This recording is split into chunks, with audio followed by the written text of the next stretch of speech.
have for the Excel folks. Okay. All righty. Let me share my screen. My internet says it's unstable at home, which would be par for the course anywhere I go on Tuesday night, either at 5 or 6 o'clock. So bear with me if all of a sudden I disappear. I will be right back.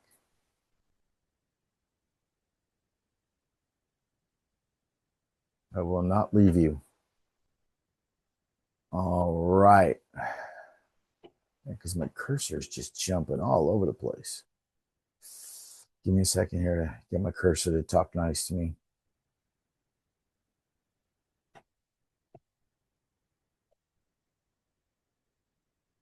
Come on, right? Nope. Miss, come on.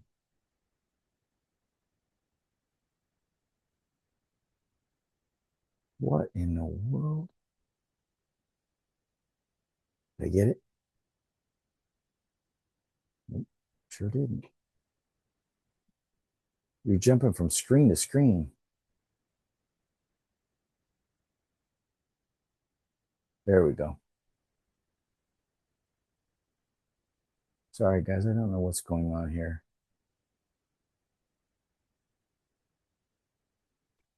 Come on, stop it. I act like my brain at times. Come on, start the program.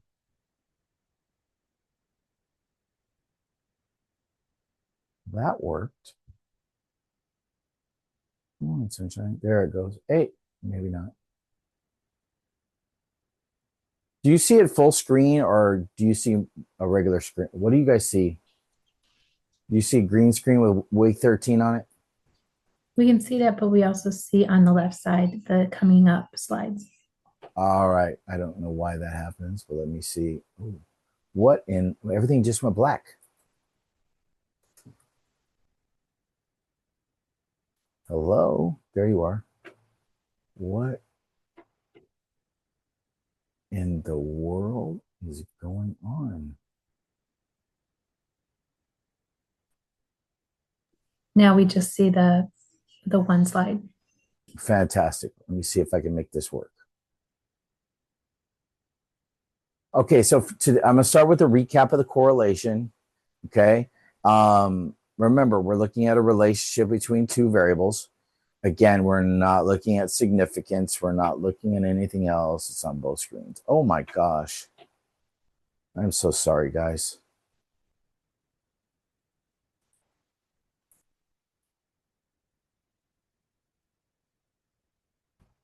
So I'm gonna go through the whole thing, but again, we're examining the R value. There's this. I'm gonna come back to the word later, but a lot of you keep talking about the importance of significance. It is an important factor in everything, but it is, think of it something as a background event that happens. It's a background event to the main event. The main event is that R value and how much relationship is there between the two. Significance doesn't tell us if there's a relationship or not. It only tells us if it's significant or not. Notice I'm not going into all that because we've gone into it enough. It's written to the thousands place, and I've given you an example here. I don't know why it's to the thousands place. Not noted anywhere in any of my textbooks or any other book I've read. It's just the way it's written. Some of this stuff is written the way it's written for a reason, not my reason. It's written because that's APA, the APA standards. Okay, some of you are putting big N's. It's a little n. I don't know why in a correlation it's a little n. It's a little n and not a big N. Okay, I don't know why. I've asked my other professors, and they don't know why either. It's just the way it is. But some of you are trying to be perfecto mundo, and you're missing points that are APA. APA is its own beast. It's going to be a monster in your DNP of doing things exactly like in APA format. So a lot of this is APA format. It's not Dr. Jeff said, I want to do all these edits, but I'm giving you a template and you're not following the template and you're adding words. I know some people are upset because I harp on that, but guess what? lot of you doing 3 or 4 edits that you don't have to do.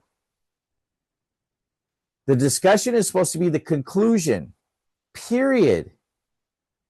I got people giving me narratives on stuff. You don't get to narrative in this area.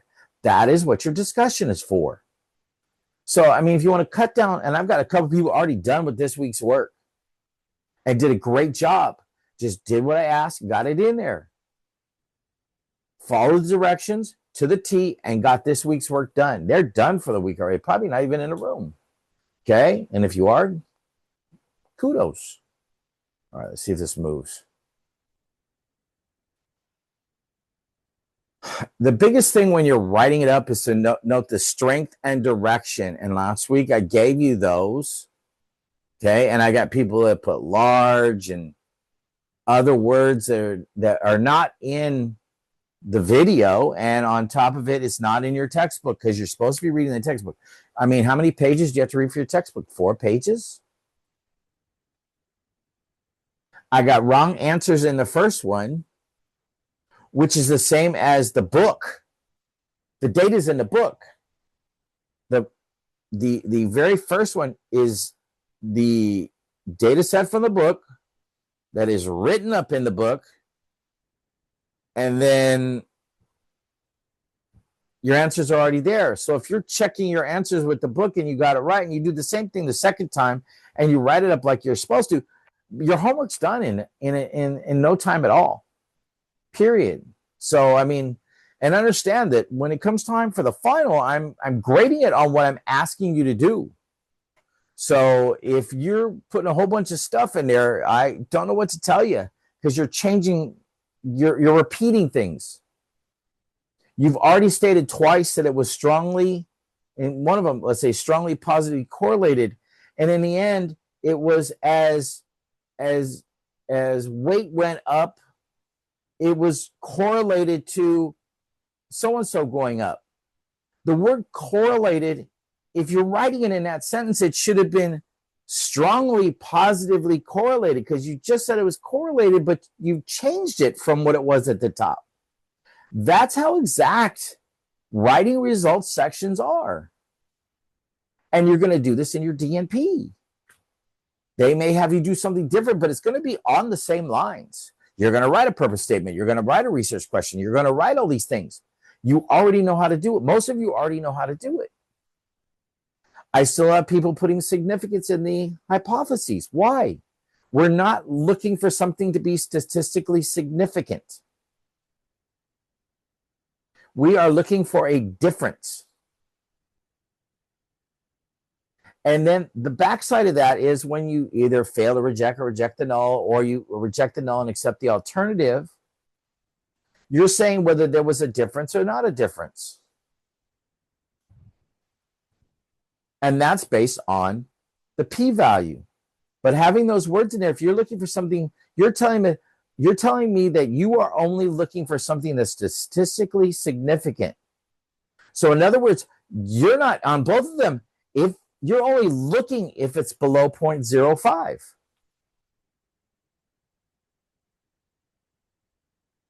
You're telling me that you're only looking for something that's below 0.05 because that's the only way it can be statistically significant. So taking those 2 words out puts it in the right lines. The outcome of the p-value brings you back to whether your hypothesis, the null is failed to reject, or it is what is it, rejected, and we accepted the null. Accepted the alternative. Okay, so those extra words change the direction of what you're doing. It makes people question things. If somebody's reading your paper or looking at your data and you're saying these things, you're opening yourself up for questions. So it's you either stay consistent or you just don't use that in that thing. And making sure that you're getting all your edits done. The word will be in your hypotheses. You can't say there is because you haven't run the test yet. So you need to use there will be. I know it's something small and minute, but it's really huge when you're writing your paper, because you're already telling somebody that it is going to be this and it is going to be that. And it's not. You don't know that until you ran the test and you wrote it up. Okay, so here we go, moving forward. So in this first one, this is what your introduction should have looked like. Sorry, I'm trying to get rid of this out of the way. The study will determine the relationship between the number of years on the job and job satisfaction. The research question for the study is as follows. This is how all of your research questions should open up with the colon. We've done this for 4 weeks now. I still got people that don't understand that. Some people tell me that they didn't know that they had to do the same type of setup as they did last week. It's in the directions, guys. The purpose of the study is to compute. I don't know why there's not space there. A piercing moment correlation. You see all those are capitalized. It's important. It's APA. To determine if there's a relationship between the number of years on a job and job. That's perfect. Perfect. And no, I didn't write this. I took this from a student who wrote it on their own. HO, H1. There will be no relationship. There will be a relationship. And both, all you have to do is copy and paste the other two down. That's all you got to do to do your hypothesis. That's that easy. Pearson part moment correlation coefficient was computed to assess the relationship between the number of years on the job and job satisfaction. There was a strong positive correlation between the two variables, R and P. You notice that the R has 3, the little n with the number of participants, and then the P equals 0, 0. Not 0, 0, 1, it's 0, 0. It's 2 places, okay? A scatter plot summarizes results. That's perfect. Overall, a strong correlation was observed between the number of years on the job and job satisfaction. Increases in the number of years on the job were correlated. That's perfect. Okay, but we have that words were correlated. Okay, I don't know, I'm missing a line there. There was a line there. I apologize. And then right after that sentence, it says, as years go up, years of job force, as years on the job went up, increases in job satisfaction went up. Okay, the PE, the null hypothesis was rejected and the alternative was accepted. Okay, so that's what it should look like. It's 3 paragraphs. I'm moving right into paired samples now. Paired sample t-test. The T is in italics. Okay, P and S are capitalized. Okay, you and be surprised how many times I send back because it's APA, guys. Okay. Paired sample involved 2 tests of related data where each observation, one set is matched to an observation in the other set. They are commonly used in studies measuring the same subjects under 2 conditions at 2 time points. Analysis typically focuses on the difference within each pair rather than comparing the groups individually. So the idea here is think of the same lines as a independent sample t-test. Independent sample t-test, you run it against a demographic that has 2 variables. This is just 2 numbers, okay? And you're looking, is one better than the other? Is one better than the other? In most cases, and a lot of your DNPs, you're going to be looking at maybe how something is being done,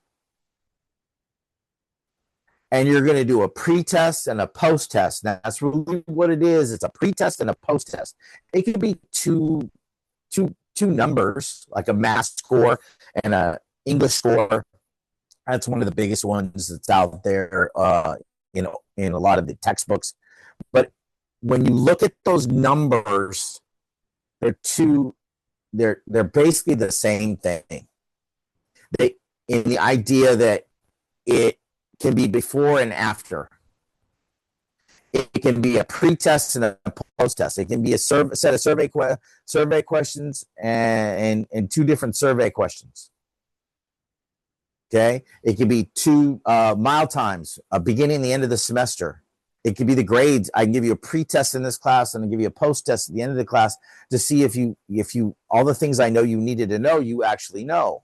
It's kind of like what a final would be. But we really don't do a pre-test.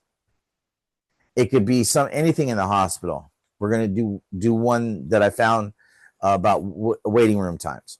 Okay, and then you could do insulin, you can do medications, you can do what and it is. But here's the thing: The key is it's not just a pre and a post test. The biggest key when you talk about writing this up, this one's super boring. Okay. When you think about what you have to do, it's also super simple. The key is, and what you don't have like in a class like this, is the actual intervention. So you do a pre and a post test, but you're not doing them on the same day. You're going to do a pre-test, and then there'll be a period. Let's say you're doing a pre-test on something they're doing in the hospital. And then there's an intervention that goes on, or an observation. Or they may just put in some new procedures and then run the post-test at the end to see if there's a better result.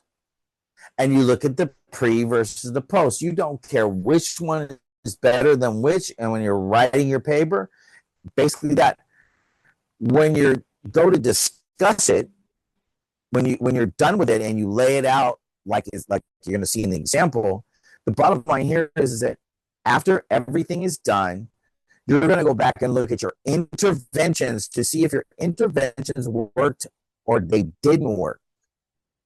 Or was there something that happened as a metamorphosis of this that changed the direction, good or bad? We don't care if it's good or bad. You're always hoping when you're putting in interventions for you in your DNP, it doesn't matter whether it's good or bad.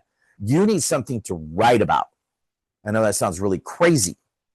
And it doesn't matter if it's good or bad. They're pretty easy to write about, because if you have done your work and you've done your literature review and you have a great background in what it is that you're talking about, whether it's from things that you know personally that you kind of got to set aside, a little bit, but you still know it. What you found out in the literature based on what happens with the pre and the post test and your intervention allows you to build something to be able to write about. And that's the real big thing. Stats class is stats class. When you do the stats, they're just stats. Whatever happens, happens. You can't manipulate them. That's cheating. That's unethical. And if you get caught, you're done. So you're taking the data, whether it's good or bad, and you're writing on it. And in that discussion, you're going to talk about what worked and what didn't work and why you believe it didn't work. So any idea of what we're talking about tonight, if you've got a group of people that have only been working the emergency room, waiting room for a month, you will see possibly with whatever you're putting in, you have a good chance of seeing some kind of an increase. Okay. Even if it's incremental, one way or the other, the key is you don't want to have a pre and a post test that's the same. But guess what? You still got something to write about, because there had to be a really good reason why once your intervention went in, that it either went one way or the other. And that's where the critical thinking comes in from the data that you're getting. Well, you say, well, that's really not statistics. Yeah, that's how your DNP works. That's how a dissertation works. A good master's thesis works. Is that you're taking something and you're looking at it from a critical standpoint, and you have to kind of set aside what you knew beforehand and look at your data. You look at the individuals who were involved. That's why the demographic survey is really important. Of all those characteristics that we talked about, descriptives and frequencies, it all kind of works together. You may not be putting that into the paired sample, but it is something that allows you to look at your personnel to say, well, guess what? They've only been working for this amount of time, but there was an incremental increase. Then you talk about the things that were put into that intervention, or what in your intervention section of, let's say, 6 weeks or whatever, however long you get. And you look at those things and see how it has changed. In some drug tests, you may start at one place and have 6 times that you have to go in to be tested. Each one of those stops sets another set of data. So they can, it's easier to see that in SPSS. You could put series 1 to 2, and then 1 to 3, and 1 to 4, and 1 to 5, and then go 2 to 3, just like a round robin. And you can look at each one of them and see where the greatest amount of number change happens. So it's not just one. Like I said, what you're doing in this class is a true sliver in this one. It's one thing. Your homework is one thing. It tells you correlated between the two. It's going to tell you correlation, and it's going to tell you, was there a difference? But the key of this is really the means, the two means, period, end of story. The correlation is there only as kind of like a background effect. And I chose the one I did because of the way for our class, the way it is set up, because it's not the greatest. If I give you something that's perfect, then you might not see what I need you to see. And again, I don't care the outcome. When I finally figured out that I don't care about the outcome, I want to know what the data is, and I want to know my people, and I want to know everything about it I possibly can, so now I can make some great decisions on what to do next.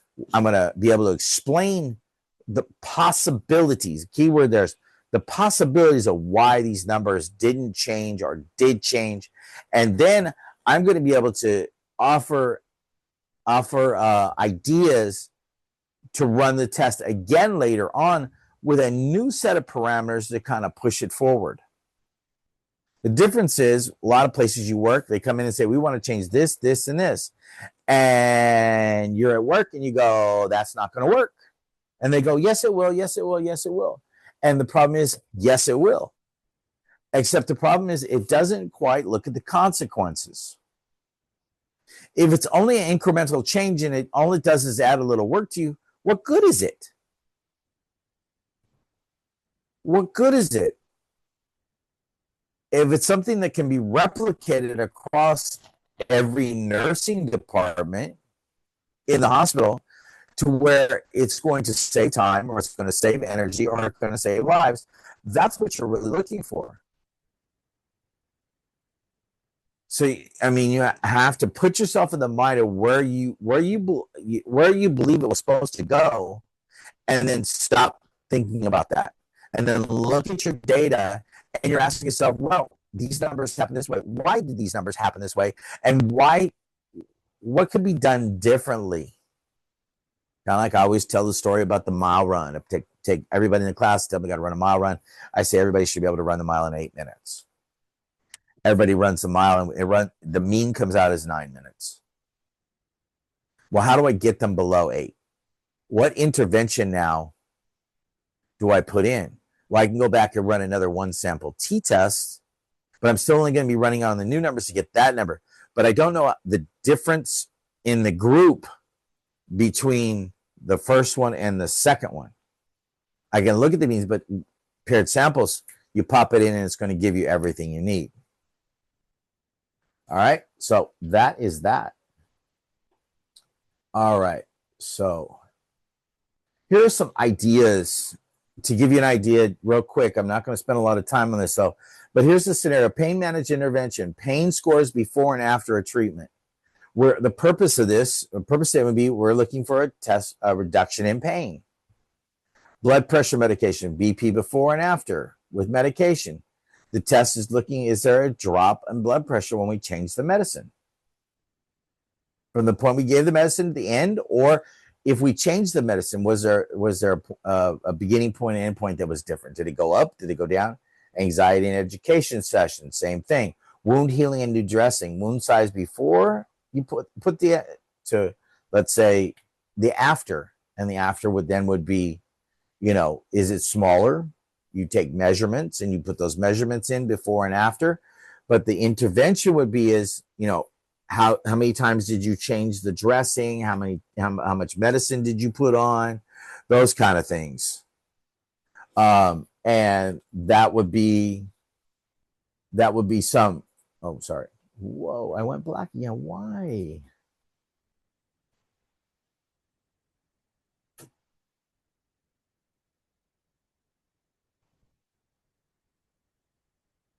All right. I guess it popped out. That's good. So paired sample t-test examines the mean. It also, in the write-up, has what we did last week, but on a very, very small scale in terms of correlation. It's a reportable. It's reported, period. You don't embellish. You don't add to it. You don't do anything. You just report it. Remember, you're a scholar. The person reading this will be a scholar. Okay, there's times that you need to add something and that comes in your discussion. It doesn't happen in your write-up. So I'm going to hopefully get this to work. I have no idea why this is such a challenge tonight.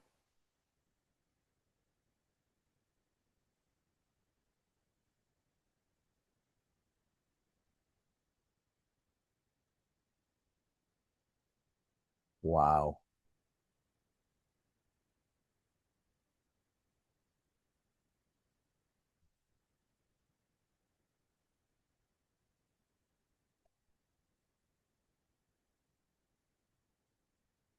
Tuesdays, nights, and Sunday mornings, when I'm working on my AV for church, something goes wrong. The internet goes bad.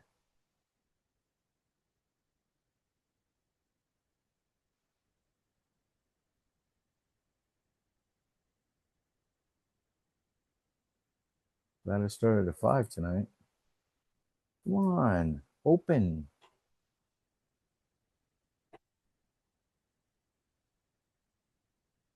I wonder what would happen if I unplug this bad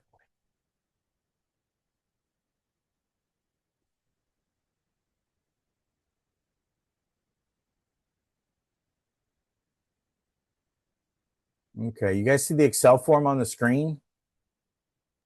Yes.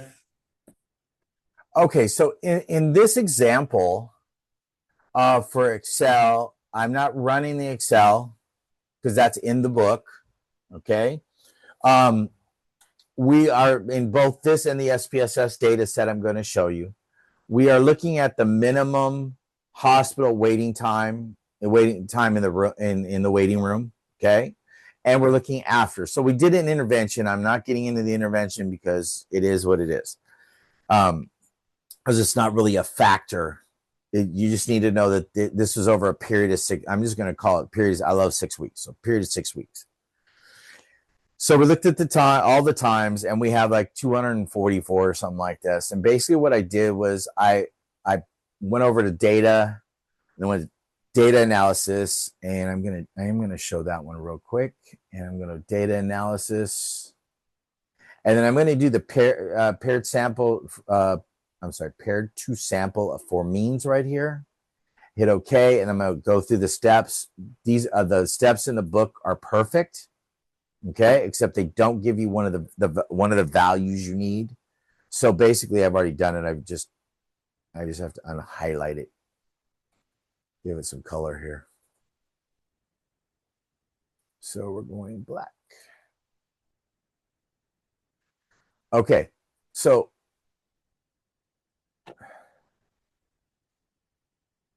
make it a little bigger. You guys can see that on the screen, right? Yes. Oh, perfect. Thank you. So basically, we have the means for both of these. Okay, this is before and this is after. Here are the two means. Okay, and I've highlighted the yellow factors that you need in this. Okay, so it's important that you understand that you're looking at the critical two-tailed for your t value. You're looking at your t stat. Okay, this is your your p value down here. Down here, this is your p value. This is your t. This is your df. These are the number of your the total number of participants, and then this is your mean for one and mean for the other, before and after. Okay, so which one is higher? Before. Thank you. Before is higher. Not much. We don't say slightly. We don't say It's just, before was higher than after. Okay. Your story, the write up itself tells the story for somebody that understands statistics. No different than if you really start to really dive into your articles that you're looking at and you go there and you start to understand, let's say, correlation. And they talk about it being, like this one, 0.305. You know that the correlation is not very strong. It's not strong. It's light to moderate. Okay, which means, if you had the R2 squared, you know how much you would run the R2 squared if you really needed to, and you could tell how much it overlapped. And it may not overlap a lot, which means they aren't really solidly correlated. That doesn't change anything. Be very clear on this. That portion doesn't change the factor that one was higher than the other. And in this case, this is not good. Oh, in terms of a supervisor looking at this, because your before was better than your after. So whatever you put in there didn't work. I mean, that's as simple as it is, and as simple as paired sample is. All the other stuff is telling a story to be read simply and make it's got to be it has to have the readability, and that's what we're giving here. Julie, you raised your hand. Hi, I'm just confused about this particular sample. So if a paired t-test would be the same participant, right? Right. Or the same situation. So we're talking about the same, same number. So you see they're both 434. So when we ran it for 434 people walking in the door. The same, okay.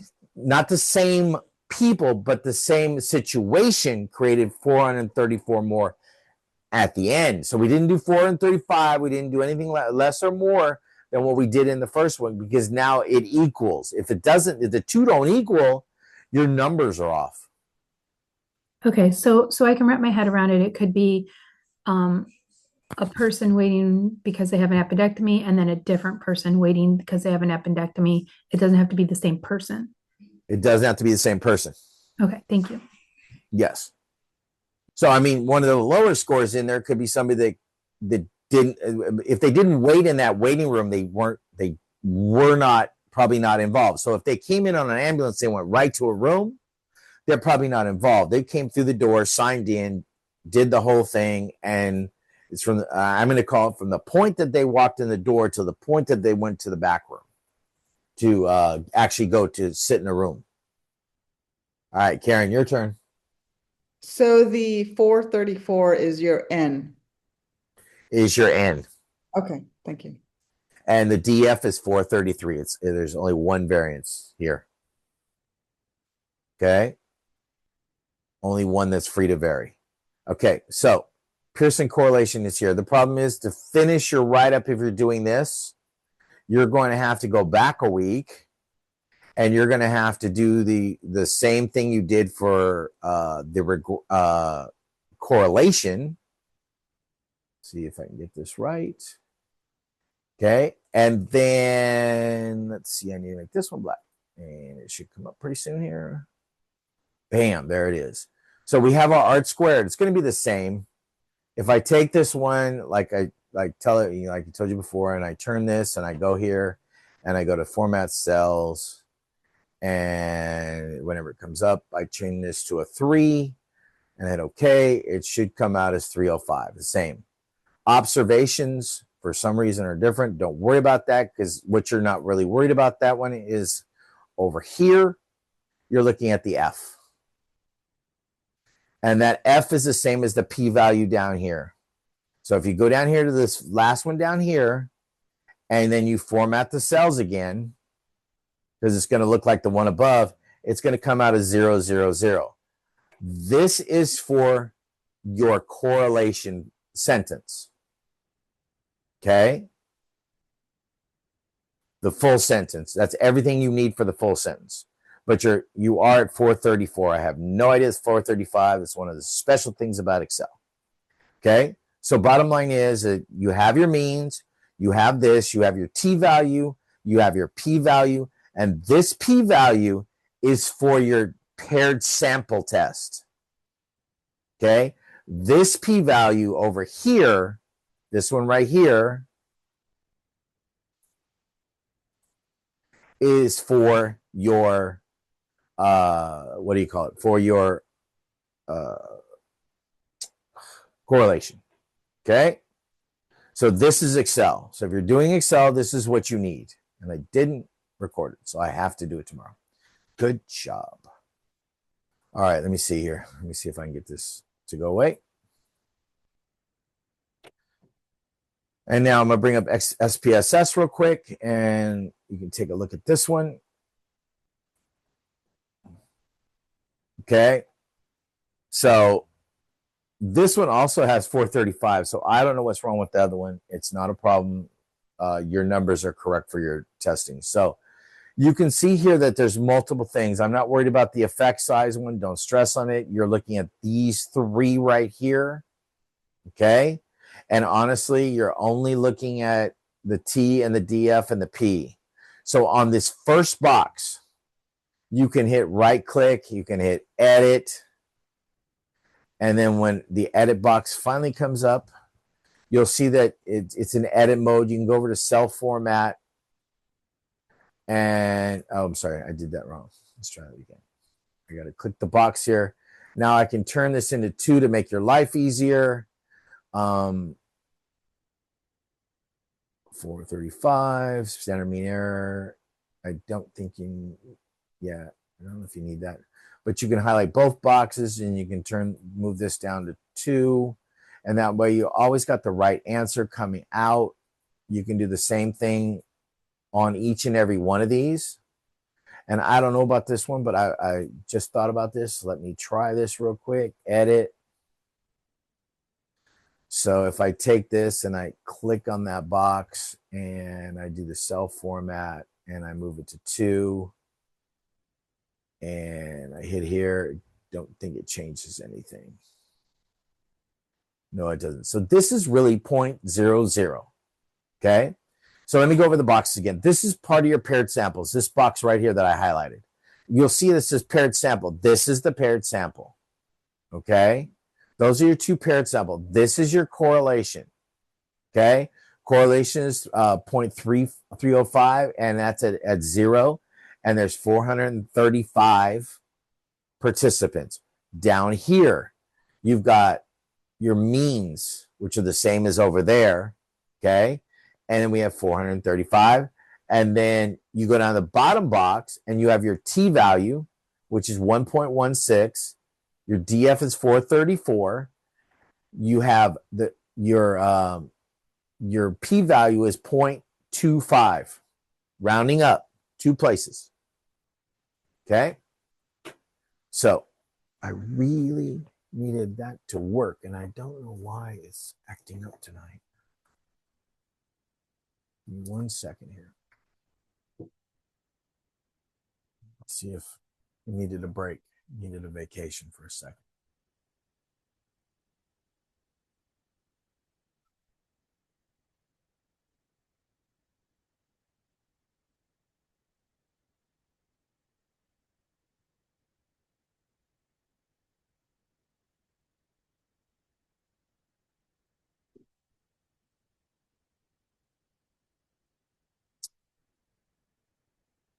Sorry, the cursor is not, my plug-in in is not acting right. Oh, come on, give me my word. Give me word, give me word, give me word.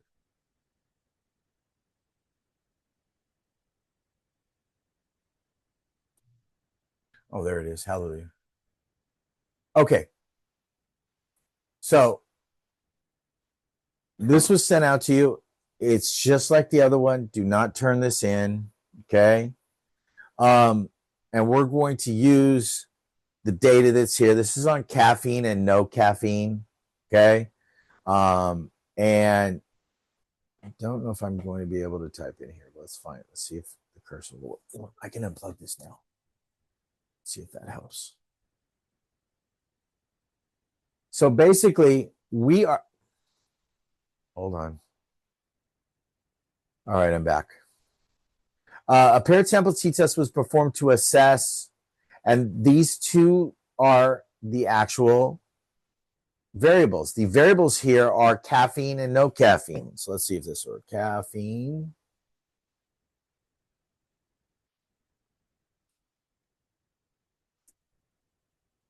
And no caffeine.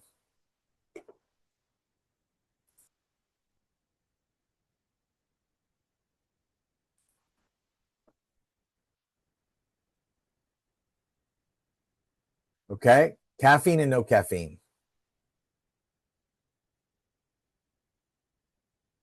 Okay. We now have to go to that bottom box, or we're looking at the paired sample in the Excel, and then we're going to go down here. That box is not there. No, we're fine here. Oh, there it is. Okay, so there was, I've already got it in there. You see that it's 0.005, and I left that there for a reason. Okay, should be 0.00. So there was a significant difference in the scores for caffeine. Okay, why does that? Why everything is just going haywire tonight? My caps lock is not on.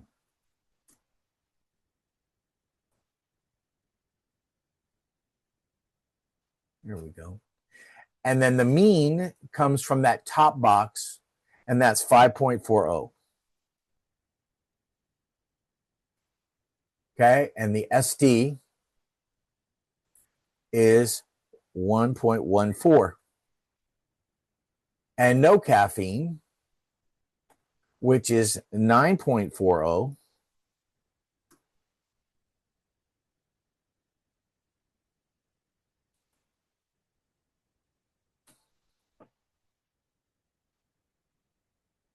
I don't know why that's happening.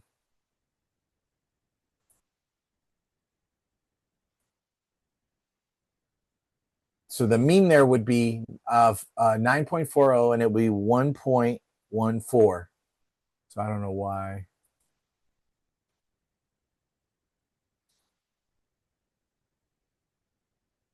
There we go. So then you come down to the T, and the T here is negative 5.66. And then you go here, and I'm sorry, your DF was 4. I'm getting so messed up here.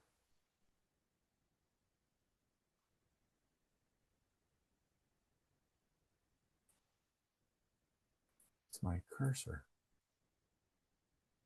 So the DF is 4, and then you've got the negative 5.66, and then the P is equals,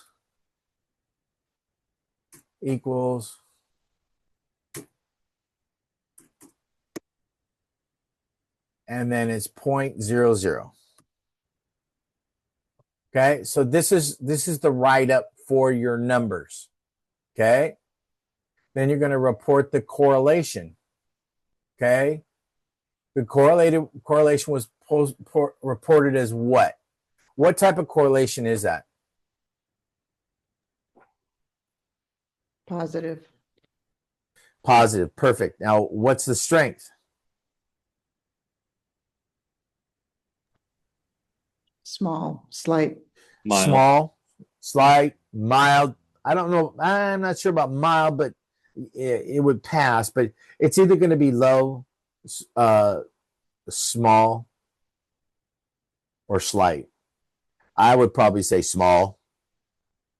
So it's going to be a weak. You can use weak. A weak positive correlation, the R value, I'm going to stop typing, is 0.038, and your significance is 0.95, equals 0.95.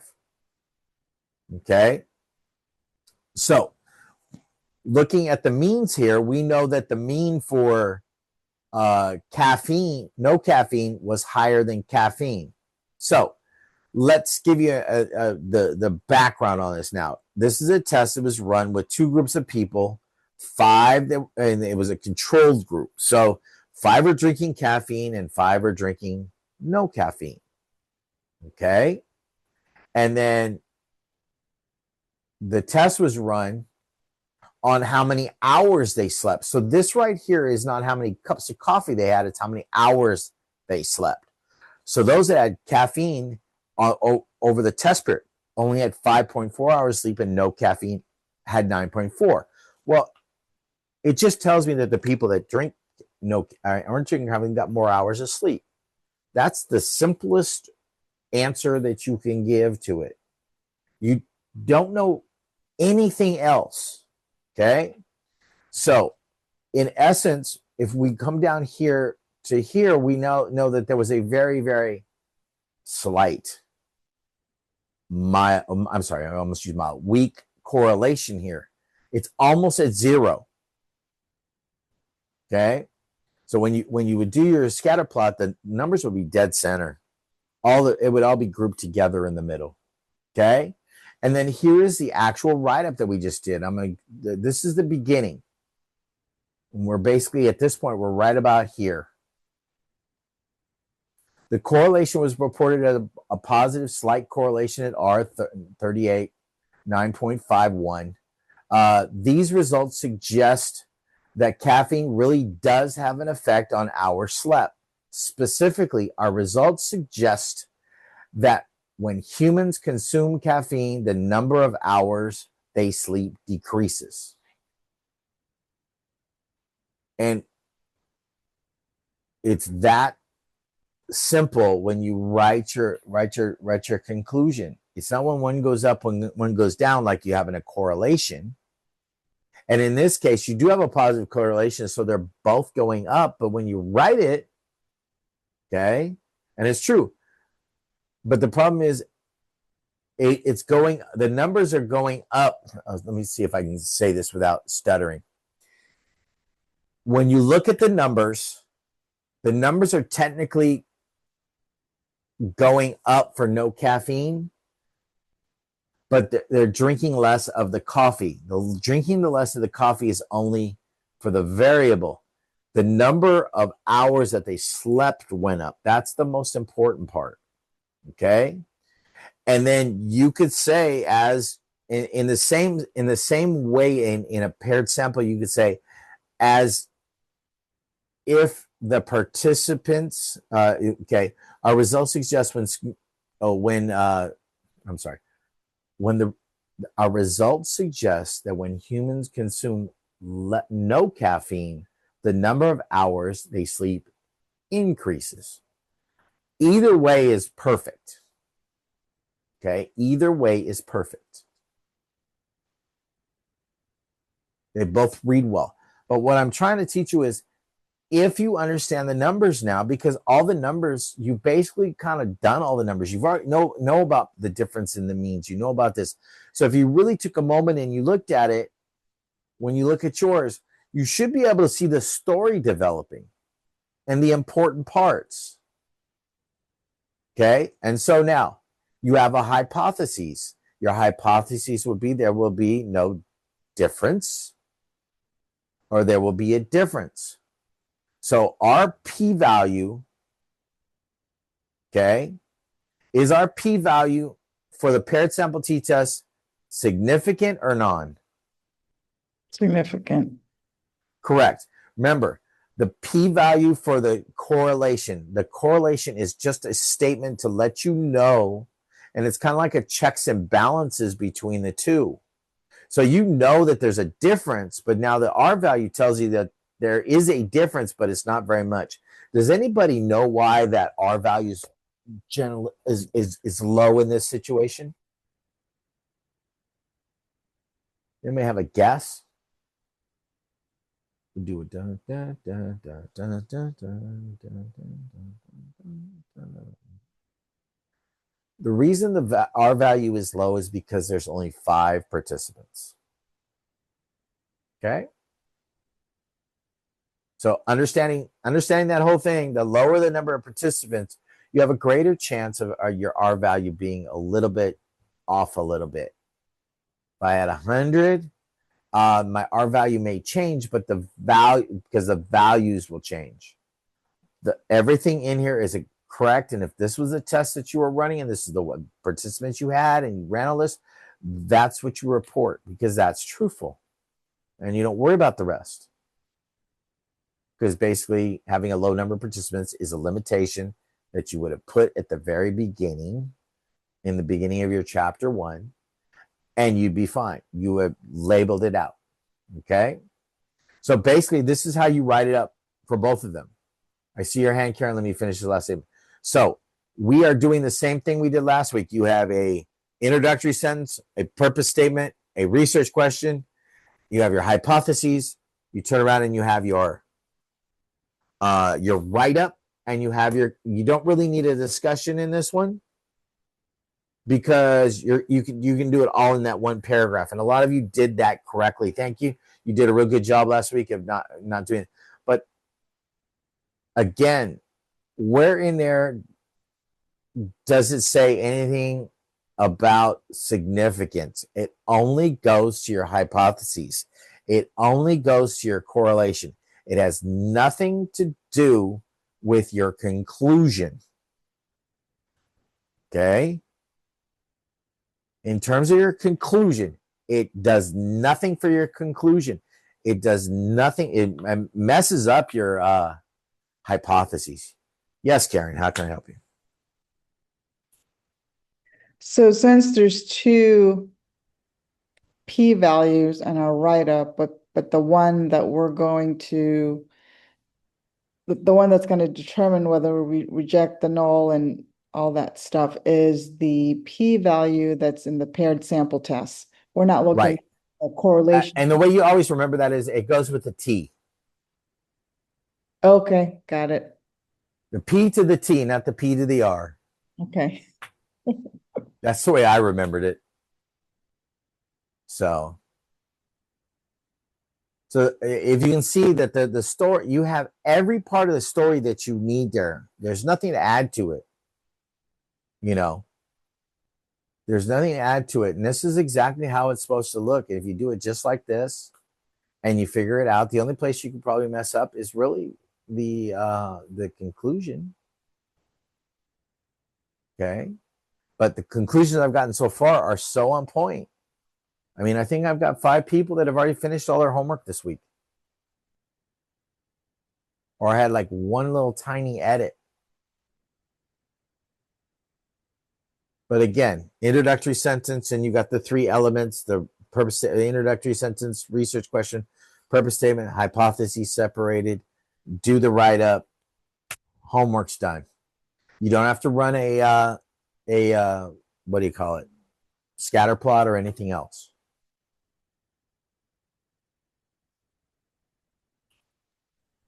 But there's a wording there that says see figure 1. Do we, never mind that? You're just putting that in there. Oh, okay.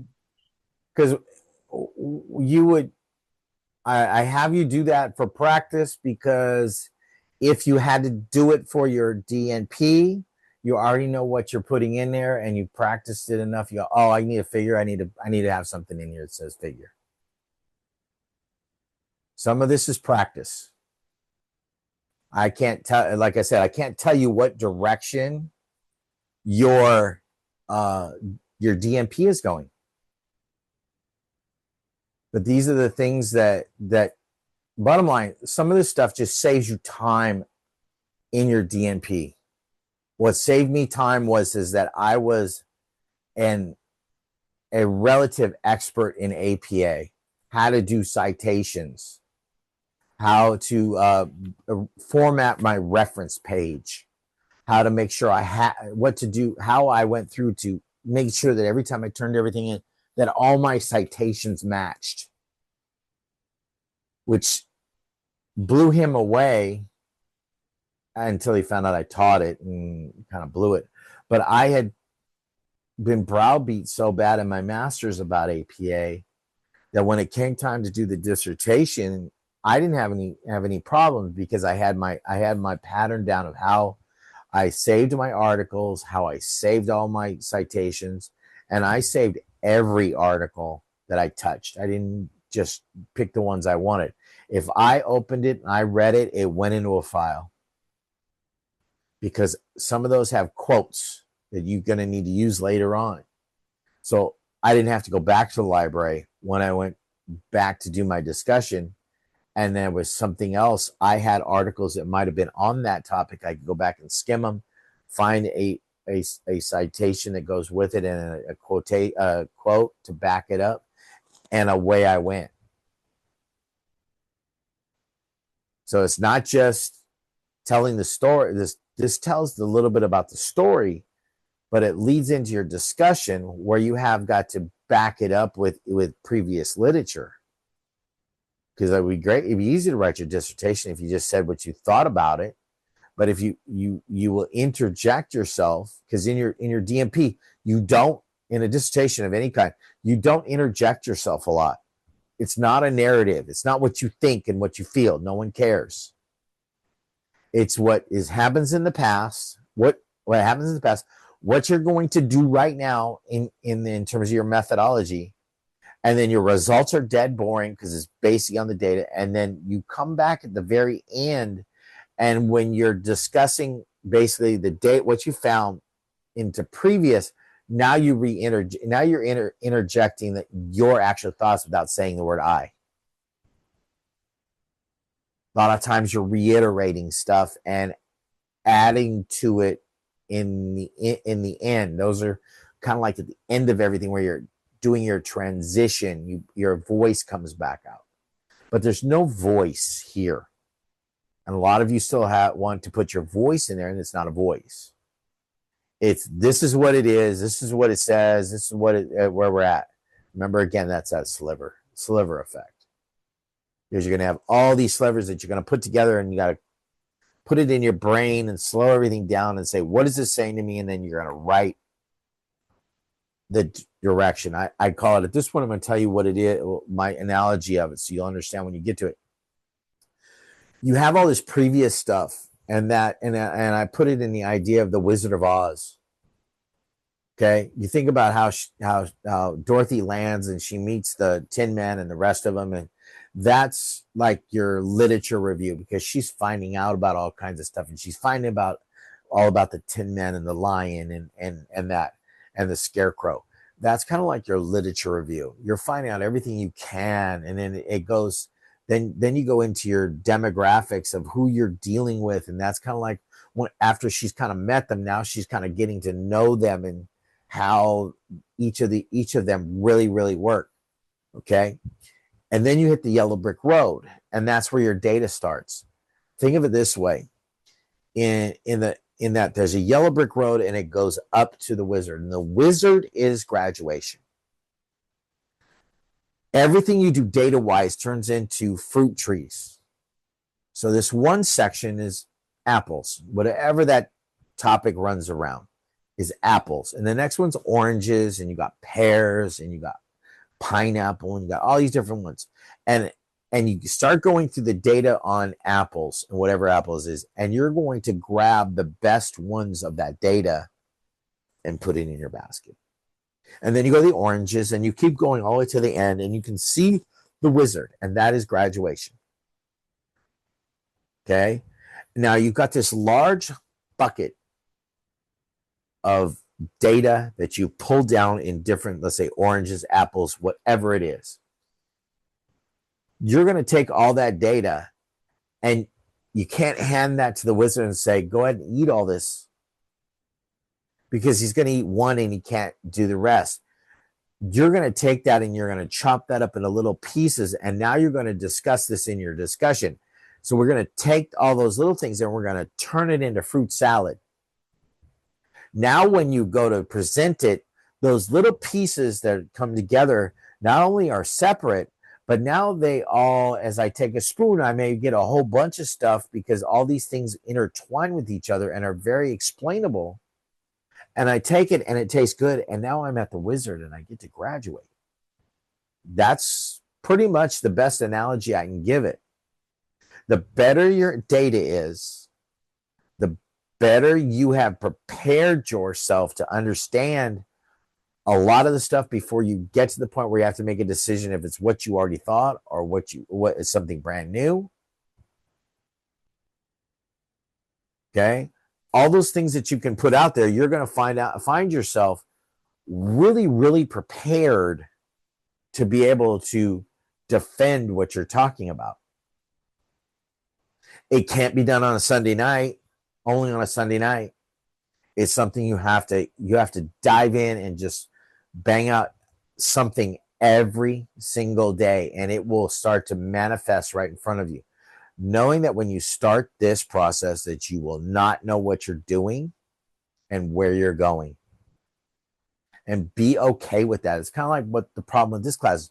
You don't really know where you're going. Every time I hand you a new piece of data, it's just a new piece of data. It's not on a thread of, okay, you're doing this and you're going to add to it and you're going to add to it. No, the data has to change. So when you start out, you have an idea where you're going, but you have got to let it kind of manifest itself into what it really is. And then all of a sudden, if you've done it correctly, probably by the time you're in your results or sometime when you first start working on your discussion, if you've done it right, the light bulbs are going to come on and you're going to start to see things just pop off the page. Kind of like if you watch Star Wars when R2-D2 throws up Han Solo, what is his name? Up in a hologram.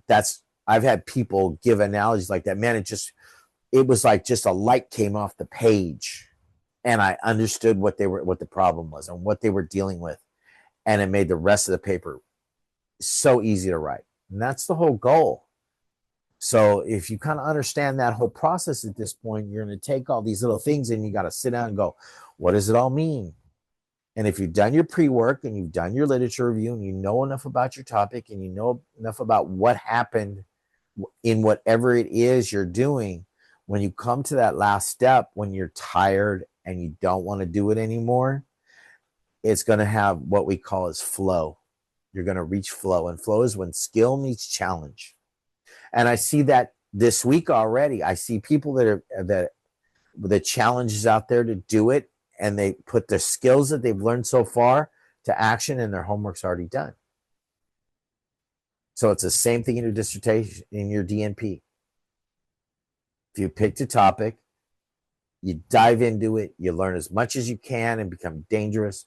You then do your data, and then when you piece it all together with what you know in the past and what you read and what you learned from your data, all of a sudden, once you relax and you really start thinking about it, it will start popping up. Those answers will start popping off the page, and you just write and you're done. I've had people that took forever to do the front part, but when it came to doing in a dissertation, they got to write 10 to 12, 14 pages. They say that this was the easiest 14 pages I ever wrote. My discussion was the easiest 22 pages I wrote in my dissertation. Why? Because everything I've done the homework to get to that point. I've done all the steps that I needed to, and I dove into each step and I nailed it. It took me 7 years to get ready. It took me 1 year to write the whole thing. And yours doesn't, I don't think, takes a year. You get a semester or something like that. So it's going to be action packed. So the more you know about your topic, you find out about your topic as quickly as possible, you guys are going to do just fine. All right. Any other hands up or any other questions?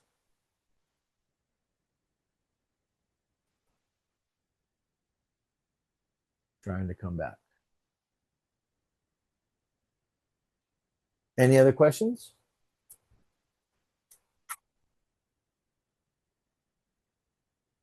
Okay, silence means you're either here or not here. I actually did have a question. So for Shoot. the one of the data sets I had for the paired sample t-test for the med exam, it didn't have a pre-post. It just has med exam and anxiety score. That's the same thing. Okay, Just run the numbers. gotcha. Okay, well, disregard what I submitted.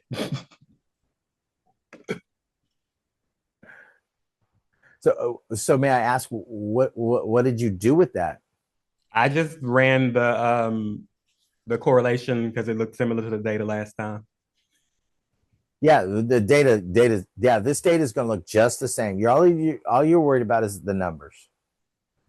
Okay, no problem. I figured out what I was supposed to do with Excel, so I did the second one correctly. I just need to redo the first one. Okay. Anybody else? All right, let me pray you guys out, and then we will I'll get this up as soon as I possibly can. And I will probably not grade on Thursday because it's Thanksgiving, but I will grade on Friday and Saturday. And if I have time on Sunday morning, I will do my best. Or if all my other stuff is done, I did have some time on Sunday afternoon to grade, but the key is just follow the template and do what you've done in the first part, the same as you've done. Karen, you raise your hand. You don't have to raise your hand. You just got to say, hey, Jeff, I want to talk to you. It's not about the assignment. Yeah. I know you've only posted only a certain week, not all the way. Is it bad for me to ask exactly the date for the final? I don't know the date for the final. I will find out. The designers had it for a while. She hasn't posted it. That's been the problem so far, is that this class I gave to her in the middle of the summer, and it got posted 2 days before school started. Okay. So it's kind of been playing catch up. Yeah, it's just for planning for me. I mean, just so I know. Yeah, she's supposed to be coming back on Monday, so I've got an email ready for Monday morning to say, hey, I've got the final. What days are we going to do the final? I'm I mean, you guys are here. I mean, would you rather have it at the beginning of the week or the end of the week? Oh, well, I have stuff due like during the week and the weekend, so it doesn't matter, I guess. Yeah. I don't know with everybody else. Yeah. So I'll take the beginning. I don't care. I think like last time, I think the midterm had a 3-day window. It's the same thing. The bottom line is, if you have done your work and you've done your edits, or you have gotten something from me, your final is going to have some true and false questions. I'm sorry, some multiple choice questions, some true and false questions. And I don't remember how many of each of those there are, but it's more like in just basically questions about the different tests, or it's about some of the words at the very beginning, like mean mode and all that, mean mode, median, and the central tendencies and that keywords. Okay. Then you're going to get a data set, and the question I had for is, can I put both of them up there, Excel and SPSS, and whatever you've been using? And then you'll get a header of what the test is, and some of them you'll do a research question or a purpose statement or whatever. Basically all the things that we have been doing. Write a hypothesis for this, and then next question, maybe the p-value was this. How do you write that up? So whatever you've been writing now is what you're writing then. It's nothing new. Okay. Because the bottom line is, in this class, if you get a great grade on your final, you show mastery of what I've asked you to know. If that makes sense. And that's what the final is really supposed to be. Not supposed to be a guessing game or anything like that. In this class, it needs to be something that is, if you've got the write-ups correct and you've been doing them correct and you did all your edits and everything else, and you go to write it, you've got the example right there. Write a one sample t-test. A one sample t-test was performed on blank to blank, and you'll have the SPS data and hopefully the Excel data there, and you can go. And if not, I will find out who has Excel, and I'll send you all the Excel data on the backside. So you're doing the same thing. There's lots of ways I can get that done. Not a problem for me. Does that kind of make sense? Yes, thank you. No problem. Any other questions? All right, I'll pray you guys out, and if you need to stay, stay. Hey, Heavenly Father, thank you for the day. Thank you for those that were here tonight and those that could not make it. Hopefully, they will watch this because there's a lot. I believe there's a lot of valuable information in there, Lord. As we get close to the end of the semester, everything gets a little tougher and a little more anxiety. Lord, please take away that anxiety. Have them come to you and lay this at your feet and allow you to work through them because they're all smart enough to be here. They're all smart enough to get all their work done, and they all, even with any challenges they have, you're going to get them through because you put them on this path. You're not going to take them off this path. You're going to keep them on this path. So Lord, keep them focused on their goals and what they need to do.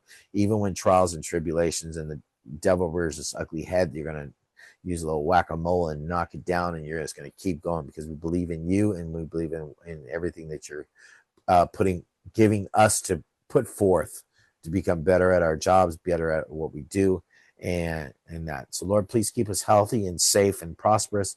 And all God's people said, amen.